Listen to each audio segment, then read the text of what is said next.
Welcome dear friends to the Pinak GS.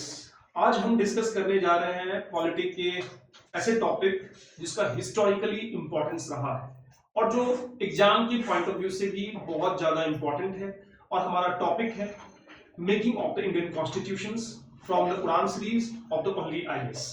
Dear, यहाँ पे हम डिस्कस करने वाले हैं सबसे पहले demand for a constituent assembly, जिसमें कि अभी आप यहाँ पे देखोगे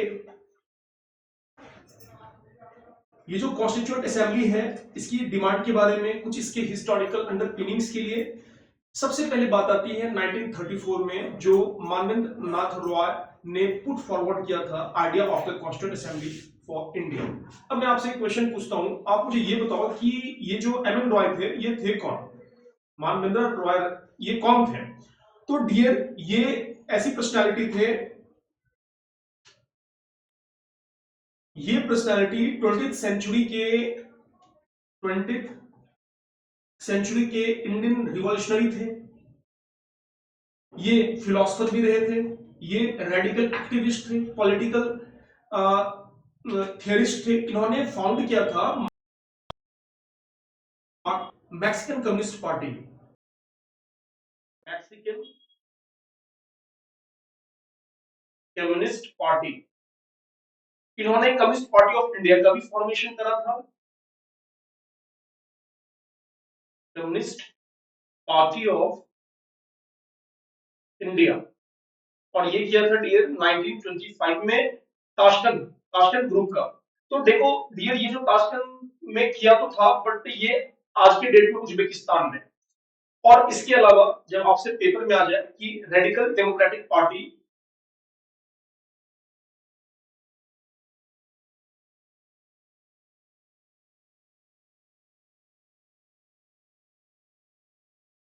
वो भी इसने फॉर्म करा था 1949 में, ये पेपर में आते हैं। और डियर, ये क्रिटिसाइज इन्होंने किया था गांधी के ओपिनियन को, मार्क्स के ओपिनियन को, और ये अगेंस्ट थे लेनिन के व्यूज से। और डियर, ये इन्होंने अपनी खुद की फिलॉसफी बनाई थी, और दो फिलॉसफी आती है बेसिकली। पहला है न्यू ह्यूमैनिज्म, पहला है न्यू ह्यूमैनिज्म, और जो सेकंड में आती है वो है रेडिकल ह्यूमैनिज्म। ये बाद की है, ये जो है रेडिकल ह्यूमैनिज्म ये बाद में आती है। और एक बात मैं आपसे और बता दूं कि 1946 में इंडियन रेजिडेंस इंस्टीट्यूट जो कि देहरादून में फॉर्म किया जाता है, वो भी इन्हीं के द्वारा, जो एम एन रॉय है, मानवेंद्र नाथ रॉय के द्वारा फॉर्म किया जाता है। इतने सारे क्वेश्चंस आपके इससे बनते हैं। It's very important to know about this question. तो डियर, फिर हम अपने अगले टॉपिक पे चलते हैं। तो जो अभी आपने देखा कि एम एन रॉय ने कॉन्स्टिट्यूएंट असेंबली के आइडिया को दिया था, तो एक तो बात ये हो गई। दूसरी बात है कि 1935 में आईएनसी ने ऑफिशियली डिमांड किया था कॉन्स्टिट्यूएंट असेंबली के लिए to frame the Indian constitution. It's also important for this कि आईएनसी ने कब ऑफिशियली डिमांड किया था, तो ये कॉन्स्टिट्यूएंट असेंबली के लिए ऑफिशियली 1935 में किया गया था। डियर, हम बेसिकली जो ये क्रोनोलॉजी है इसको भी देखेंगे, क्योंकि इसका भी इंपॉर्टेंस है। कभी कभी ये भी पेपर में आ जा रहे हैं, पता ही है कि यूपीएससी आजकल डायनामिक हो रही है। अब हम बात करते हैं 1938 की। ये नेहरू थे, उन्होंने इंडियन नेशनल कांग्रेस के बिहाफ में। अच्छा, एक बात बताओ कि इंडियन नेशनल कांग्रेस के टाइम में जो गवर्नर जनरल थे वो कौन थे? देखो, इसकी फॉर्मेशन 1885 में की जाती है। उस टाइम में लॉर्ड डफरिन थे। देखो, आप कुछ ट्रिक से भी याद रखो कि वो डफर था, इसलिए डफरिन। देखो, हमें पेपर निकालना है तो वो डफर था या क्या था वो सबको पता है। तो जो भी है एक्स वाई जेड, हमें बस इतना जानना है कि डफरिन के टाइम में ये आईएनसी का फॉर्मेशन किया जाता है। तो डियर, यहां पे क्या है कि जो 1885 में इसका फॉर्मेशन किया जाता है। और फिर अब हम आपके अपने टॉपिक पे देखो, हमारा टॉपिक है यहाँ पे कि जो जवाहरलाल नेहरू थे on the behalf of the Indian national Congress, उन्होंने ये डिक्लेयर किया था कि constitution of free India must be framed without outside interference. यहाँ पे किसी भी बाहरी इंटरफेरेंस के यहाँ पे फॉर्म किया जाना था कॉन्स्टिट्यूएंट असेंबली। और वो एडल्ट फ्रेंचाइज, जिसको कि हम कहते हैं क्या कि जो एक वोटिंग जो अथॉरिटी है, जो आप यहाँ कह सकते हो कि जो एडल्ट फ्रेंचाइज है, यहाँ पे एक्चुअली वोटिंग एज के बारे में बेसिकली डिस्कस की जा रही थी, बट यहाँ पे भी हम बस इतना जानेंगे क्या कि 1938 में यहाँ पे on the behalf of the INC ये फॉर्म किया जाता है। 1940 में क्या होता है, 1940 में इस डिमांड को एक्सेप्ट कर लिया जाता है by the British government in principle in the form of August offer. तो ये भी इंपॉर्टेंट है। 1942 में आप आओगे तो यहाँ पे देखने को मिलता है आपको क्रिप्स प्रपोजल, जो कि एक ड्राफ्ट प्रपोज किया जाता है ऑफ एन इंडिपेंडेंट कॉन्स्टिट्यूशन। मैं इसको सबसे पहले इरेज कर दूं ताकि आपको ठीक से स्क्रीन पे दिखाई भी दे। और जो भी मैं आपसे बताता जा रहा हूं, it's important that you need to write. आप कहीं सेपरेटली आप उसको राइट कर सकते हो, जो इसके अलावा है और जो इसमें है वो तो आपको नोट करने की जरूरत है ही नहीं, आप वहां पे हाईलाइट कर सकते हो। जो भी आपको एक्सवाइजेड करना है आप वहां पे करो। तो हाँ, तो हमारा ये टॉपिक था कि ये जो 1940 में ये एग्जैक्टली जो ऑगस्ट ऑफर है उसमें ये एक्सेप्ट कर लिया जाता है। नेक्स्ट है क्या कि 1942 में आप देखोगे जो फैक्चुअल है वो है, ये है कि जो क्रिप्स प्रपोजल आता है और एक ड्राफ्ट प्रपोज किया जाता है on framing the independent constitution, जो कि अडॉप्ट किया जाना था after the world war second, जो 1935 से 1945 के बीच में चलती है। और ये रिजेक्ट किया गया था मुस्लिम लीग के द्वारा, विच wanted India to be divided into two autonomous state, जिसमें क्या कि जो टू कॉन्स्टिट्यूएंट असेंबलीज के फॉर्म करने की बात कही जा रही थी। तो ये रिजेक्ट किया गया था बाय द मुस्लिम लीग। 1946 में हम आते हैं डियर, यहाँ पे सीएमपी है, कैबिनेट मिशन प्लान है। तो इसने रिजेक्ट किया था the idea of the constituent assemblies but put forth a scheme more or less accepted by the Muslim League. आप मुझे ये बताओ क्या कि जब जवाहरलाल नेहरू, यहाँ पे आपने देखा क्या कि जेल नेहरू की बात आती है 1938 में, तो ये जेल नेहरू के टाइम में क्या हुआ था। देखो जब आप बात करोगे तो जेल नेहरू के टाइम में, देखो मैं आपको इसके भी अकॉर्डिंग बता रहा हूं और उसके भी अकॉर्डिंग बता रहा हूं, आपका रिवीजन भी होगा इंपॉर्टेंटली जो भी आप डिस्कस कर रहे हो मेरे से। तो उस टाइम जब हम डिस्कस करेंगे वेरी डिटेल तो आप जानोगे, but I think so time कम है। और मैं एक बात बता दूं कि आप 2024 के लिए दे रहे हो तो उसके लिए भी ये बहुत इंपॉर्टेंट है, बट इन फ्यूचर अगर ये वीडियो आप देखते हो तब भी आपके लिए उतना ही इंपॉर्टेंट होगा। और अगर कुछ चीजें ऐड की जाती हैं तो मैं वहां पे कुछ ऐड कर दूंगा। फॉर एग्जांपल कुछ चीजें अमेंड होके आती हैं तो मैं पॉलिटी में इसमें इंक्लूड कर दूंगा। तो हम अपने टॉपिक पे आते हैं। देखो यहाँ पे क्या है डियर कि जो जवाहरलाल नेहरू के टाइम में अगर आप 1929 की बात करो तो यहाँ पे एक लाहौर सेशन होता है, लाहौर सेशन होता है यहाँ पे। और यहाँ पे डियर जो पूर्ण स्वराज है इसके रिजोल्यूशन को यहां पे अडॉप्ट किया जाता है। 1936 की हम बात करते हैं डियर, तो ये जवाहरलाल नेहरू फैजपुर सेशन, आपको पता होगा फैजपुर सेशन, अगर नहीं पता है तो आप जान लो फैजपुर सेशन होता है। और इस फैजपुर सेशन में, और ये देखो डियर कि ये first session in a village होता है। अच्छा, जेएल नेहरू के द्वारा और कौन कौन सी बुक लिखी गई थी, कभी आ गया तो आप उसको ऑप्ट कर सकते हो, देख सकते हो। देखो सबसे पहली बात आती है कि the discovery of India, the discovery of India ये आती है जवाहरलाल नेहरू के द्वारा। फिर उसके बाद ये जो नेशनल हेराल्ड, कंफ्यूज मत होना, नेशनल हेराल्ड में बात कर रहा हूं, ये लखनऊ में इस्टेब्लिश की जाती है, लखनऊ में इस्टेब्लिश की जाती है। और ये इस्टेब्लिश की जाती है डियर 9 सितंबर 1938 में। तो आप इसको जान लो क्योंकि ये कभी कभी पूछा जाता है। तो फिर हम आते हैं अपने नेक्स्ट टॉपिक पे। सीएमपी का आपने देख लिया, लेकिन सीएमपी में एक चीज रिमेनिंग है जो अभी मैं आपको बता रहा हूं। सबसे पहले हम इसको इरेज कर लेते हैं, फिर हम अपने सेम टॉपिक पे आते हैं। One second. हाँ जी, तो फिर हम यहाँ पे आते हैं। तो ये जो सीएमपी आई थी तो 1946 में आती है, जो कि मैंने आपसे पहले ही कहा था।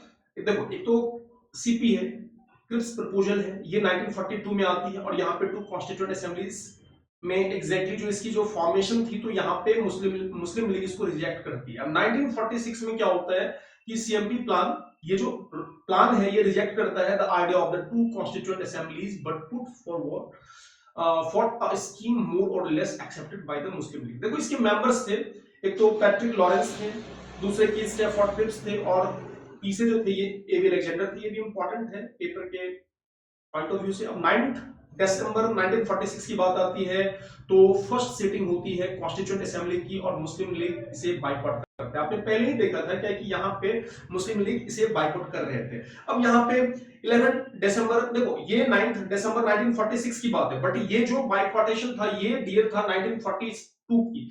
तो डियर यहाँ पे कॉन्स्टिट्यूएंट असेंबली के फॉर्मेशन की ही बात कही जा रही थी, बात कॉमन है, बट यहाँ पे इन्होंने बाइकआउट किया था। अब हम आते हैं 11 दिसंबर 1946 पे, जो डॉक्टर राजेंद्र प्रसाद थे ये इलेक्ट होते हैं president of the constituent assembly. देखो बिहार में एक जिला है सिवान, और उसमें एक जगह है जीरादेई, वहां इनका बॉर्ड होता है, और ये फर्स्ट प्रेसिडेंट ऑफ इंडिया ये बनते हैं डियर डॉक्टर राजेंद्र प्रसाद। और ये कब से कब तक थे, अगर आपको ऐसे जानना भी चाहिए, 1950 से लेके ये 1962 तक रहते हैं, ये प्रेसिडेंट रहते हैं, और ये महाराष्ट्र में भी लीड करते हैं, और ये बिहार में तो लीड करते ही हैं। तो डियर यहाँ पे आपने ये चीज देखा। फिर हम आते हैं अपने टॉपिक पे। तो ये जो डॉक्टर राजेंद्र प्रसाद जी थे, तो ये president of the constituent assembly थे, और डॉक्टर सच्चिदानंद सिन्हा ये ओल्डेस्ट मेंबर जो थे, इनको temporary chairman of the assembly following the French practice इनको अपॉइंट किया गया था। डियर यहाँ पे वाइस प्रेसिडेंट भी दो होते हैं, तो जिसमें क्या कि एक तो आपने देखा क्या कि, एक सेकंड ठहरो, मैं इसको फिर अरेंज कर देता हूं ताकि आपको अच्छे से दिखे। हाँ जी, तो यहाँ पे जो वाइस प्रेसिडेंट थे डियर, यहाँ पे एच.सी. मुखर्जी और जो वी.टी. कृष्णामाचारी थे, और यहाँ पे आप देखो तो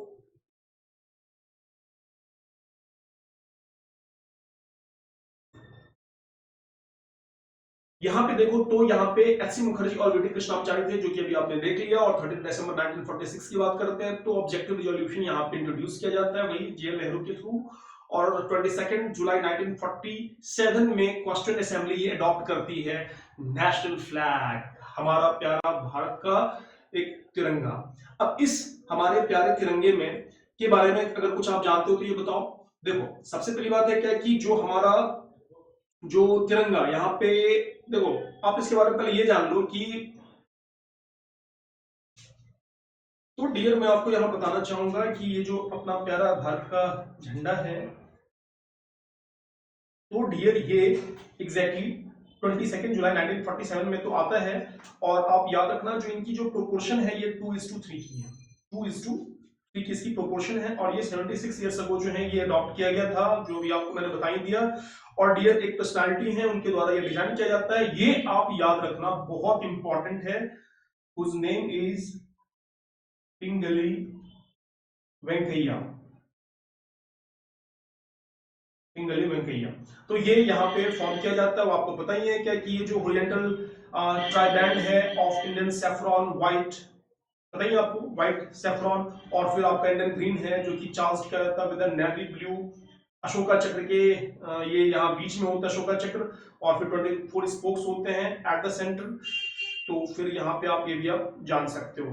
तो डियर अब हम आते हैं अपने टॉपिक पे, जो हमारा टॉपिक था, और ये बहुत ज्यादा इंपॉर्टेंट टॉपिक है क्योंकि ये हमारे राष्ट्र के तिरंगे की बात है, इसको आपको जानना चाहिए। तो फिर हम आ जाते हैं अपने मेन टॉपिक पे। देखो डियर यहाँ पे जो अभी मैंने आपसे कहा कि 22 जुलाई 1947, तो ये आपने जाना क्या कि नेशनल फ्लैग जो यहाँ पे अडॉप्ट किया जाता है। अब हम आते हैं 15 अगस्त 1947 को, जो कि यहाँ पे हमारा देश आजाद होता है। Transfer of power led to the formation of dominions of India and Pakistan. और यहाँ पे देखो क्या होता है कि एक इंडिया का फॉर्मेशन होता है, एक पाकिस्तान का फॉर्मेशन होता है, और पाकिस्तान अपने इंडिपेंडेंस डे 14 अगस्त को सेलिब्रेट करता है, और हमारा प्यारा भारत 15 अगस्त 1947 को सेलिब्रेट करता है इंडिपेंडेंस डे। अब हम आते हैं 26 नवंबर 1949, यहाँ पे कॉन्स्टिट्यूशन जो अडॉप्ट कर लिया जाता है। 24 जनवरी 1950 की बात आती है, तो यहाँ पे नेशनल सॉन्ग और नेशनल एंथम हमारा जन गण मन है, और यहाँ पे जो नेशनल सॉन्ग है ये हमारा वंदे मातरम। आप मुझे ये बताओ क्या कि वंदे मातरम ये फर्स्ट टाइम में किस सेशन में गाया गया था, इंपॉर्टेंट है फ्रॉम द एग्जाम पर्सपेक्टिव। पहले मैं इसको मिटा देता हूं, फिर मैं आपको इसके भी बारे में अब भी बताता हूं।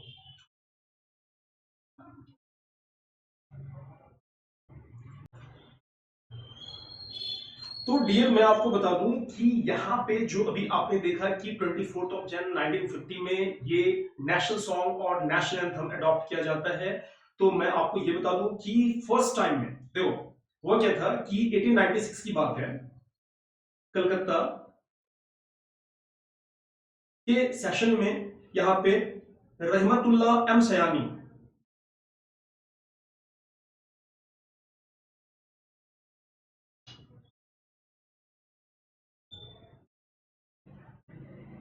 के टाइम में नेशनल सॉन्ग वंदे मातरम, इनके टाइम में नेशनल सॉन्ग, देखो ये प्रिजाइड करने वाले थे 1896 के कांग्रेस के सेशन को, और यहां पे नेशनल सॉन्ग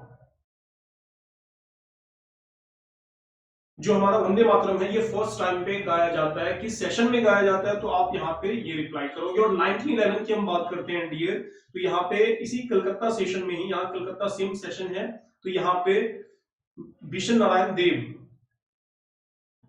बिशन नारायण डार है, देव नहीं है, इसको याद रखना, कहीं कहीं देव भी लिखा है, तो देव है ही नहीं, डार है, बिशन नारायण डार।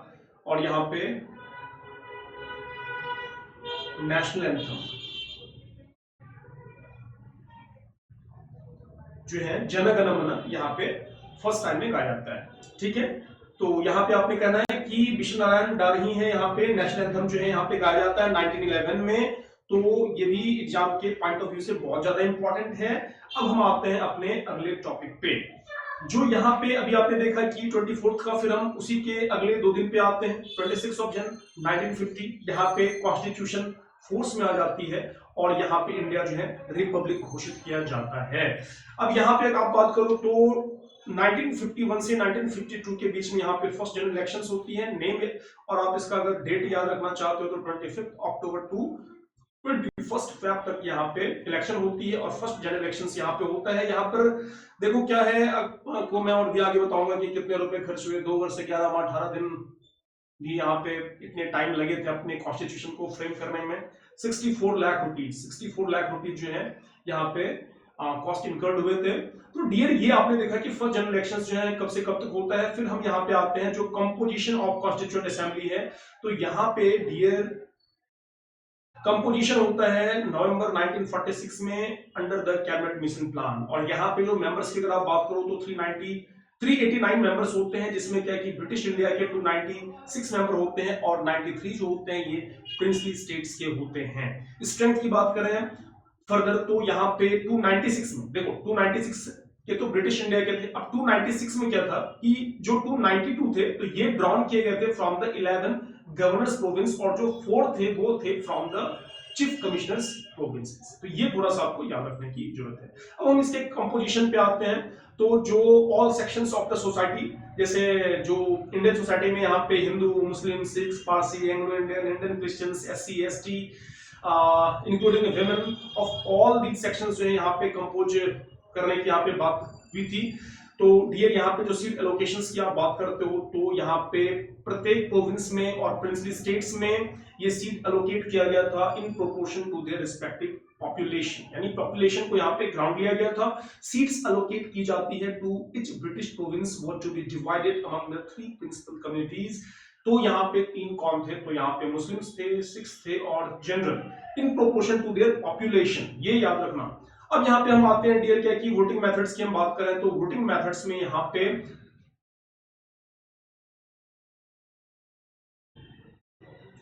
हम यहाँ पे अगर वोटिंग मेथड्स की बात करते हैं तो यहाँ पे वोटिंग मेथड्स में प्रोपोर्शनल रिप्रेजेंटेशन होती है by means of single transferable vote in case of the provincial representation, और यहाँ पे जो रिप्रेजेंटेटिव्स थे फ्रॉम द प्रिंसली स्टेट्स ये नॉमिनेट किए गए थे बाय देयर हेड्स, ये थोड़ा याद रखना। अब मेंबर्स की हम बात करें यहाँ पे तो पार्टली ये इलेक्टेड थे फ्रॉम द ब्रिटिश प्रोविंसेस, और जो पार्टली नॉमिनेटेड थे तो यहाँ पे जो प्रिंसली स्टेट्स के हेड्स के थ्रू ये पार्टिसिपेटेड थे, और यहाँ पे जो मेंबर्स थे ये डियर ये इनडायरेक्टली इलेक्टेड थे by the members of the provincial assemblies. हम बात करें क्या है, गांधी इसके पार्ट थे, देखो महात्मा गांधी इसके पार्ट नहीं थे, keep in mind constituent Assembly के पार्ट गांधी नहीं थे। 93 सीट्स अलोकेट किया गया था टू द प्रिंसली स्टेट्स, जो कि फुलफिल नहीं किया जाता है as they decided to stay away from the constituent assembly.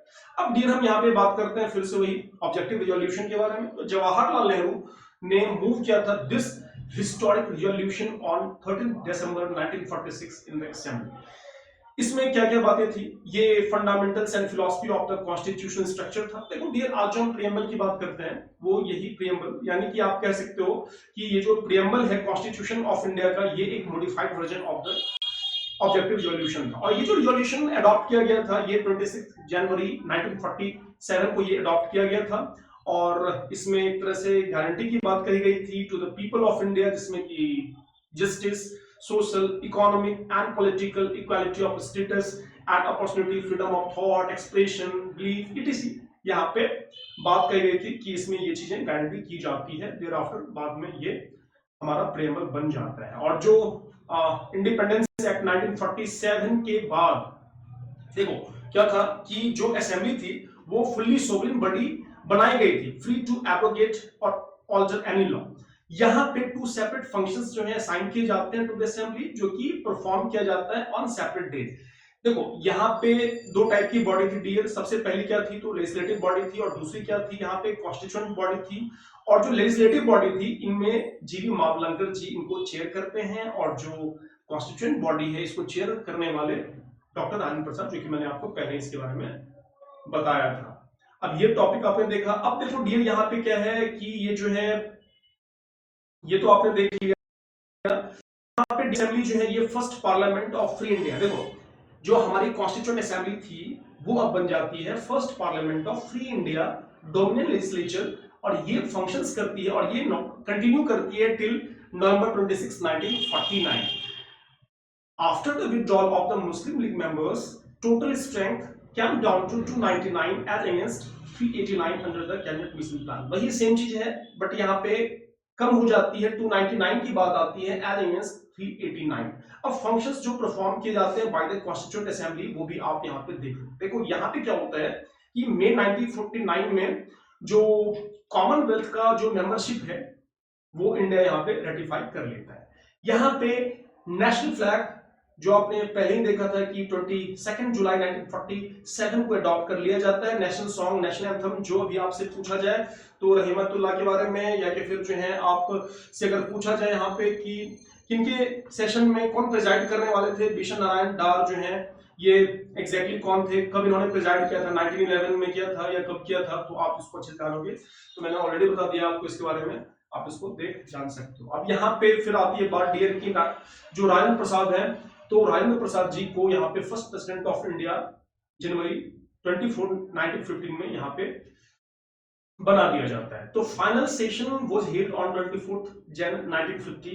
However, it continued as provisional parliament of India from the January 26, 1950 till the formation of the new parliament। वही same बात यहाँ कही जा रही है जो भी आपसे मैंने कहा भी था क्या कि 64 लाख यहाँ पे टोटल एक्सपेंडिचर थे और टोटल सेशंस हुए थे 11। याद रखना है टोटल सेशंस 11 हुए थे, 2 वर्ष 11 माह 18 दिन यहाँ पे लगते हैं।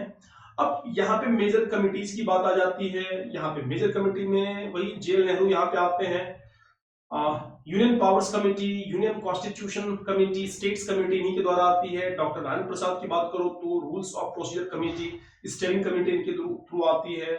सरदार पटेल की बात करो तो सरदार पटेल जी यहाँ पे प्रोविंशियल कॉन्स्टिट्यूशन कमेटी को प्रेजाइड करते हैं। चेयरमैन इसके होते हैं advisory committee on fundamental rights. ये इंपॉर्टेंट है कि फंडामेंटल राइट पे जो एडवाइजरी कमेटी बनती है उसके भी चेयरमैन यहाँ पे सरदार वल्लभ भाई पटेल जी ही थे। Minority and tribal and excluded areas, यहाँ पर भी सरदार वल्लभ भाई पटेल का प्रेजाइडिंग होता है। डियर यहाँ पे फिर बात आती है बी आर अम्बेडकर की, तो यहाँ बी आर अम्बेडकर जी यहाँ पे ड्राफ्टिंग कमेटी को प्रेजाइड करने वाले थे, चेयरमैन इसके यही थे। फिर हम आते हैं तो डियर अगर मैं आपसे ये पूछूं कि जो सरदार पटेल यहाँ पे जो थे, तो dear Sardar Patel first deputy prime minister थे। देखो सरदार पटेल जो थे ये फर्स्ट डिप्यूटी प्राइम मिनिस्टर यही थे, और फिर home minister of India Sardar Patel ही थे। डियर फिर हम आगे बढ़ते हैं यहाँ पे जो हमारा टॉपिक है। देखो मैं इसको पहले इरेज कर देता हूं।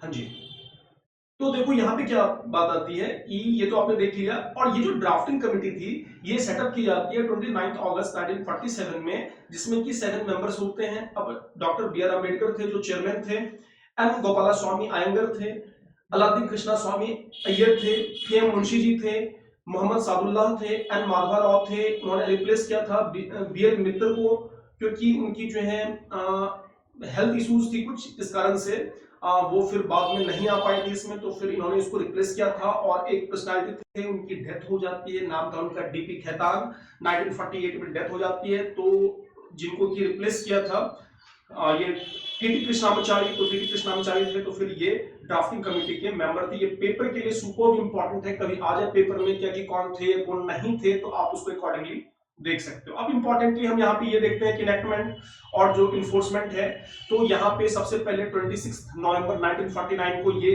अडॉप्ट किया जाता है। अडॉप्ट किया जाता है, इन्फोर्स नहीं की जाती है, बट ये अडॉप्ट की जाती है, तो इसमें भी कुछ चीजें थी जो भी आप देखोगे। यहाँ पे 299 मेंबर्स में, जो मैंने आपको पहले ही कहा था, तो 299 में से 284 जो है ये एक्चुअली प्रेजेंट थे on that day and sign the constitution. उस टाइम में इसमें प्रियम्बल 395 आर्टिकल्स और 80 शेड्यूल्स थे। देखो आज भी अगर आप ओरिजिनली देखो तो 395 आर्टिकल्स ही हैं। अब फॉर एग्जांपल यहाँ पे अगर कैपिटल ए लगा दिया, फॉर एग्जांपल हम कहते हैं right to life and personal liberty हम कहते हैं, तो 21 है। अब ए हमने लगा दिया, तो यहाँ पे हमने 86 कॉन्स्टिट्यूशन अमेंडमेंट एक्ट से यहाँ पे हमने जो है एजुकेशन को यहाँ पे डाल दिया था। तो डियर यहाँ पे ए बी सी डी जो भी कैपिटल में लिखा हुआ है, तो ये एग्जैक्टली अमेंडमेंट है। तो फिर बाद में क्या होती है कि 465 या 495 के अराउंड जो है यहाँ पे आर्टिकल सभी बनते हैं। तो बट एग्जैक्टली यहाँ पे अगर ओरिजिनली पूछा जाए तो यहाँ पे डियर 395 आर्टिकल्स ही थे। और प्रियम्बल यहाँ पे इनैक्ट होता है, वही जो ऑब्जेक्टिव रिजोल्यूशन की बात आती है, after the entire constitution was already enacted to align with the philosophy of the constitution. और यहाँ पे फिलॉसफी ऑफ द कॉन्स्टिट्यूशन की बात आती है, तो एक पर्सनालिटी का भी नाम याद करना, जो कि मैंने at the very beginning of the video बताया था, मानवेंद्र रॉय, जिन्होंने यहाँ पे आइडिया दिया था। तो उनके बारे में भी एक बार वीडियो को फिर से बैक में जाके अगर नहीं पता है तो आप देख सकते हो। फिर हम आते हैं यहाँ पे इन्फोर्समेंट की, तो यहाँ पे कुछ प्रोविजंस कॉन्स्टिट्यूशन के वो फोर्स में आते हैं नवंबर 1949 में 26 का डेट रहता है। तो यहाँ पे कौन कौन सी चीजें जो है ये फोर्स में आती है। देखो यहाँ पे इनेक्टमेंट की बात आती है, लेकिन यहाँ पे इन्फोर्समेंट की बात आती है। तो फिर हम यहाँ पे फिर भी हम कुछ चीजें ऐसी हैं जो कॉन्स्टिट्यूशन में हम फोर्स में लाते हैं, जो कौन कौन सी हो सकती हैं। तो ये पेपर में आता है कि क्या सिटीजनशिप, क्या इलेक्शंस, प्रोविजनल पार्लियामेंट, क्या उस टाइम में जब 26 नवंबर 1949 को हमने अडॉप्ट किया था, तो क्या ये चीजें भी इन्फोर्स में आ गई थी? हाँ, ये चीजें इन्फोर्स में आ गई थी। तो आप इसको लिखोगे कौन कौन सी चीजें थी, फिर से आप उसको रिपीट कर लो। देखो कुछ आर्टिकल्स भी थे, तो पहले हम देख लेते हैं citizenship, elections, provision, parliament, temporary and transitional provisions and short titles. Short titles भी देखो जो आर्टिकल्स 5 में, अब देखो यहाँ पे 6, 7, 8, 9, 60, 324, 366, 367, 379, 380, 388, 391, 392 और 393। देखो इसको बार बार आप देखोगे तो याद हो जाएगा। इसमें बेसिकली आप एक और देख लोगे, दो और देख लोगे, तो आपको याद आ जाएगा कि ये कौन कौन से आर्टिकल्स थे। तो डियर यहाँ पे major part of the constitution जो है यहाँ पे फोर्स में आ जाता है 26 जनवरी 1950 को, और जो कि यहाँ पे रिपब्लिक डे के रूप में हम यहाँ पे कमेंस करते हैं। डियर यहाँ पे 26 जनवरी 1930 की बात करें तो यहाँ पे पूर्ण स्वराज को यहाँ सेलिब्रेट किया जाता है फॉलोइंग द लाहौर सेशन, जो मैंने आपको ऑलरेडी बताया था दिसंबर 1929। और जवाहरलाल नेहरू के बारे में मैंने आपको बताया था कि वो वहां पे प्रिजाइड करते हैं। और फिर यहाँ पे बात आती है कि जो इंडियन इंडिपेंडेंस एक्ट है 1947 और जो GOI act, government of India act 1935 with all its enactments जो है यहाँ पे रिपील की जाती है। कीप इन माइंड यहाँ पे रिपील की जाती है, इसको निरस्त कर दी जाती है। और फिर यहाँ पे एक चीज कंटिन्यू होती है, वो है क्या कि abolition of Privy Council jurisdiction. ये 1949 ये जो है मतलब इसकी अबोलिशन जो है ये कंटिन्यू रहती है। अब डियर हम यहाँ पे एडिशनल इंफॉर्मेशन भी देख लेते हैं। जो expert committee of the Congress यहाँ पे 8 जुलाई 1946 की बात है। देखो फैक्चुअल इंफॉर्मेशंस, बस आप इसके ईयर्स को जान लो, अगर आप इसके डेट्स को जान रहे हो वो भी इंपॉर्टेंट है, because of these days UPSC is becoming very dynamic, so you need to have the holistic approach not only of the single topic but also to the different corners। जहां भी इसकी रिक्वायरमेंट है, जो भी आपको जानना है, तो आप वहां से उन चीजों को हर हाल में सारी चीजों को आप देखते जाओ। कभी क्रोनोलॉजी आ जाए, कभी जो है फॉर एग्जांपल क्या कि कुछ ऐसे इवेंट्स आ जाए जो सेम ईयर में है बट वहां पे कौन सी डेट्स में है वो अगर आपको पता ना हो तो फिर वहां पे प्रॉब्लम क्रिएट हो सकता है। इवेंट क्या कि कहाँ महाराष्ट्र में पुणे में क्या हुआ था, यहाँ क्या हुआ था, फिर बॉम्बे की क्या घटना थी, कौन से सेशंस थे। तो ये चीजें अब आपको क्लैरिटी के साथ जानना है, क्योंकि आजकल जो ऑप्शंस बन रहे हैं यहाँ पे 1-1 ओनली 2 ओनली 3 पेयर्स के फॉर्म में आ रहे हैं, तो फिर समझो क्या कि वहां पे एक तरह से फैक्चुअल की भी डिमांड है, यानी क्या कि आप वहां पे परफेक्टली जा रहे हो देयर आफ्टर कि हाँ आप you can have the space in that area. तो अब हम आते हैं अपने टॉपिक पे। तो यहाँ पे जो हमारा टॉपिक था, यहाँ पे जो 8 जुलाई 1946 की बात आती है, तो कांग्रेस पार्टी जो इंडियन नेशनल कांग्रेस है ये अपॉइंट करती है expert committee for the purpose of preparing material for the constituent assembly. और यहाँ पे मेंबर्स कौन कौन थे, डियर वही मेंबर्स, लेकिन हाँ इसमें कुछ एक्स्ट्रा भी इंक्लूड होते हैं। तो यहाँ पे जवाहरलाल नेहरू जो चेयरमैन के फॉर्म में आते हैं, जो expert committee of the Congress थी।